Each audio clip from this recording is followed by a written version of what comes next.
नमस्कार। अच्छा, कभी सोचा है कि हमारे काम, हमारे शब्द और यहाँ तक कि हमारी सोच असल में एक यज्ञ की तरह हो सकते हैं? आज हम ज्ञान के उस प्राचीन खजाने यजुर्वेद को समझने जा रहे हैं, जो हमें कर्म करने का सही तरीका सिखाता है। ये सिर्फ कोई धार्मिक ग्रंथ नहीं है, बल्कि एक पर्पसफुल लाइफ जीने के लिए एक प्रैक्टिकल गाइड है। तो चलिए इसी एक गहरे सवाल से अपनी बात शुरू करते हैं। क्या हमारे रोजमर्रा के काम एक पवित्र आहुति, एक यज्ञ बन सकते हैं? सच पूछिए तो यजुर्वेद का पूरा सार इसी एक सवाल में छिपा है। देखिए, जैसे ही हम यज्ञ या यजुर्वेद का नाम सुनते हैं ना, तो मन में अक्सर एक ही तस्वीर बनती है: हवन कुंड, जलती हुई आग और कुछ मंत्र। लेकिन इसका असली मतलब इससे कहीं ज्यादा गहरा और कहीं ज्यादा बड़ा है। असल में यजुर्वेद का नाम ही अपने आप में सब कुछ बता देता है। ये दो शब्दों से बना है, यजुस और वेद। यजुस यानी यज्ञ, और यज्ञ का मतलब सिर्फ आग में कुछ डालना नहीं होता। यज्ञ का मतलब है कोई भी ऐसा महान काम जो बिना किसी स्वार्थ के सबके भले के लिए किया जाए। और वेद का मतलब तो हम जानते ही हैं, ज्ञान। तो यजुर्वेद क्या हुआ? ये हुआ श्रेष्ठ कर्म का ज्ञान। ये हमें सिखाता है कि किसी भी काम को, चाहे वो कितना भी छोटा हो या बड़ा, सही नियत और सही तरीके से कैसे किया जाए। अब इसे ठीक से समझने के लिए ये जानना बहुत जरूरी है कि ये बाकी वेदों से अलग कैसे है। देखिए, जहां ऋग्वेद का फोकस ज्ञान और स्तुति पर है, सामवेद संगीत और गायन पर फोकस करता है, और अथर्ववेद हमारी डे टू डे लाइफ और साइंस की बात करता है, वहीं यजुर्वेद का पूरा ध्यान कर्म पर है, एक्शन पर है। ये असल में ज्ञान को एक्शन में बदलने की साइंस है। तो यजुर्वेद करता क्या है? वो यज्ञ के आइडिया को पूजा घर की चार दीवारी से निकालकर हमारी पूरी जिंदगी में ले आता है। मतलब हमारा काम, हमारे रिश्ते, हमारी हर एक जिम्मेदारी, ये सब एक यज्ञ बन सकता है अगर उसे पूरे समर्पण और सही भावना के साथ किया जाए। तो सवाल ये है कि ये फिलॉसफी, ये दर्शन हमारी डेली लाइफ में कैसे काम आता है? यजुर्वेद इसे 5 महान कर्तव्यों यानी पंच महायज्ञों के जरिए स्ट्रक्चर करता है। और ये कोई पुराने जमाने के रिचुअल्स नहीं हैं, ये आज भी उतने ही रेलेवेंट हैं। जरा सोचिए, ज्ञान हासिल करना और उसे दूसरों में बांटना, यही तो ब्रह्म यज्ञ है। ये ऋषियों के प्रति हमारी जिम्मेदारी है। प्रकृति की इज्जत करना देव यज्ञ है, जो हमें याद दिलाता है कि हम एनवायरनमेंट का हिस्सा हैं, उससे अलग नहीं। अपने बड़ों की सेवा और अपनी कल्चर का सम्मान, ये पितृयज्ञ है। बिना किसी स्वार्थ के मेहमान नवाजी करना अतिथि यज्ञ है। और हर जीव जंतु का ख्याल रखना, ये भूत यज्ञ है। ये सब हमारी यूनिवर्सल रिस्पॉन्सिबिलिटीज हैं। लेकिन बात यहीं खत्म नहीं होती।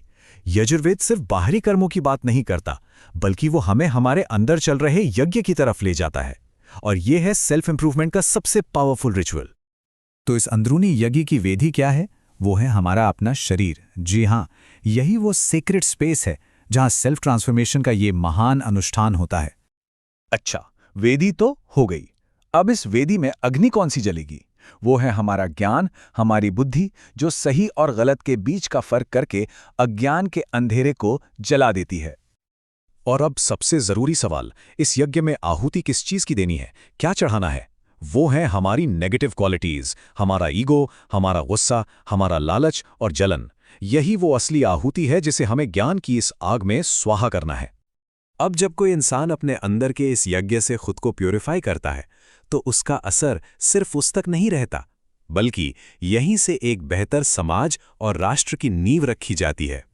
यजुर्वेद में एक बहुत ही खूबसूरत प्रार्थना है, जो एक आइडियल नेशन का सपना देखती है। एक ऐसा राष्ट्र जहां ज्ञानी लोग हों, बहादुर लीडर्स हों, जहां खेती और व्यापार फले फूले और जहां सब लोग खुश और स्वस्थ हों। यह हमें सिखाता है कि पर्सनल प्योरिटी ही एक मजबूत और खुशहाल राष्ट्र का फाउंडेशन है। तो आखिर में इस सोशल यज्ञ का कोर प्रिंसिपल क्या है? वो है मैं से हम की तरफ बढ़ना।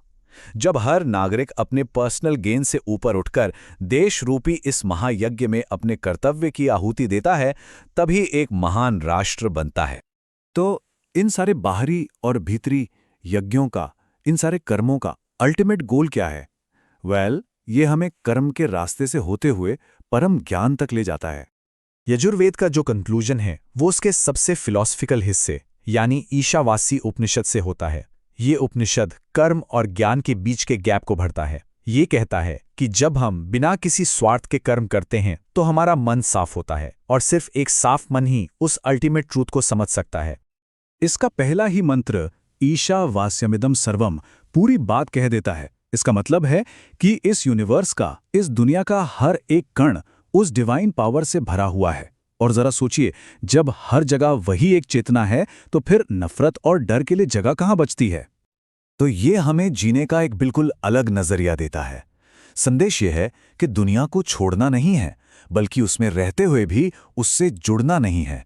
मतलब हम जो कुछ भी इस्तेमाल करते हैं, खाना, पैसा, रिसोर्सेज, उसे भगवान का दिया हुआ प्रसाद समझकर इस्तेमाल करें, हक जमा कर नहीं। हम यहाँ किसी भी चीज़ के मालिक नहीं हैं, बस ट्रस्टी हैं, केयरटेकर हैं। तो यजुर्वेद का ये पूरा ज्ञान हमें एक आखिरी लेकिन बहुत पावरफुल सवाल के साथ छोड़ जाता है कि आज अपने जीवन की यज्ञ में हम किस चीज़ की आहुति देंगे? अपने ईगो की, अपने आलस की, या अपने गुस्से की, ताकि हम खुद को और इस दुनिया को थोड़ा और बेहतर बना सकें।